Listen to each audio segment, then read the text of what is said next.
and welcome children. Once again, I am here to teach English language. And our today's topic is idioms. What do you mean by an idiom? Idioms are short sayings in conversational English which carry a figurative meaning. In other words, you can say the actual meaning of an idiom is different from its literal meaning. An idiom has to be understood by looking beyond the words that compose it. When I say the actual meaning is different from the literal meaning, just let me explain you with the help of an example. Let's talk about the idiom apple of my eye. Now, the meaning of apple of my eye means a person who's greatly loved. The actual meaning has nothing to do with the literal meaning. It has nothing to do with the apple and its eye. And the next one, when I talk about crocodile tears. Now you start picturizing a crocodile and its tears.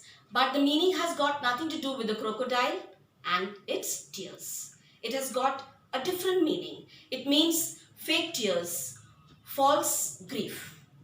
So is it clear, children? Children, idioms appear in every language and English too has thousands of them. You must be surprised to know that there are about 25,000 idioms in English language. But don't get scared, we don't have to learn all the 25,000 now. Don't get scared because we are going to deal only with those idioms which are there in your English language book. So today I'm going to deal with some idioms. I'm going to explain you the meaning of these idioms and I'm also going to show you some examples of sentences framed with these idioms. Okay children, so before we get started, I would like you to please tell you that please concentrate while I'm teaching, be attentive to what I speak and please look at the screen. Idioms are short sayings in conversational English which carry a figurative meaning. This means that their actual meaning is different from their literal meaning. An idiom has to be understood by looking beyond the words that compose it. Let me explain you the first idiom here. All ears. It means eager to listen, attentive or curious. Here are the examples of sentences made with this idiom. The first one, Mr. Jones was all ears when his boss was discussing his promotion. Means he was very attentive, he was very curious to know what the boss was discussing. The next sentence, kids in my class were all ears when I was telling them a story. They were very attentive, which means they were very attentive when I was telling a story. And the third sentence, I was all ears when my grandfather was telling me about his adventure trip to Himalayas.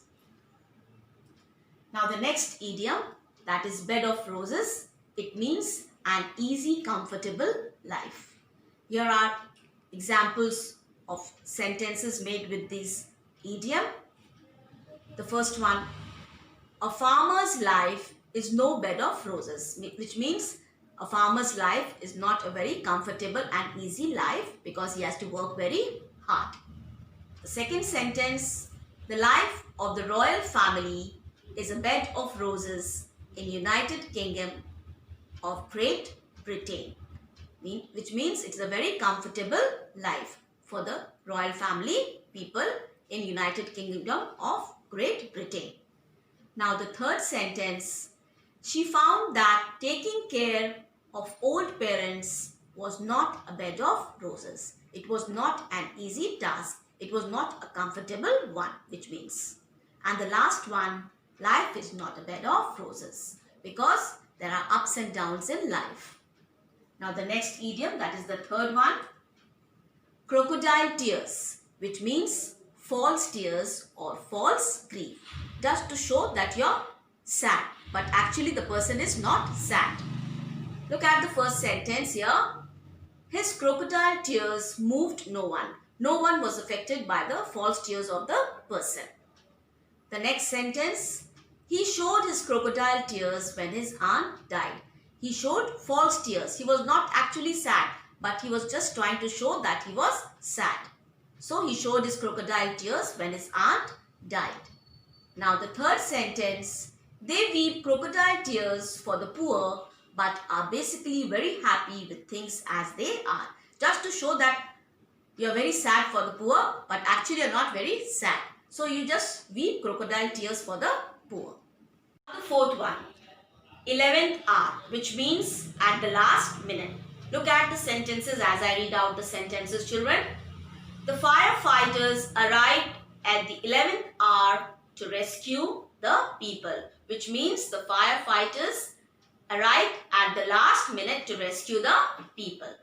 The next sentence, he postponed the trip at the 11th hour, which means he postponed the trip at the last minute. Now the third sentence, he arrived there at the 11th hour, which again means he arrived at the last minute. Now the fifth idiom, children, feather in your cap, which means a great achievement. Look at the screen as I read out the sentences. Robin scored the last goal for her team, adding a feather in her cap.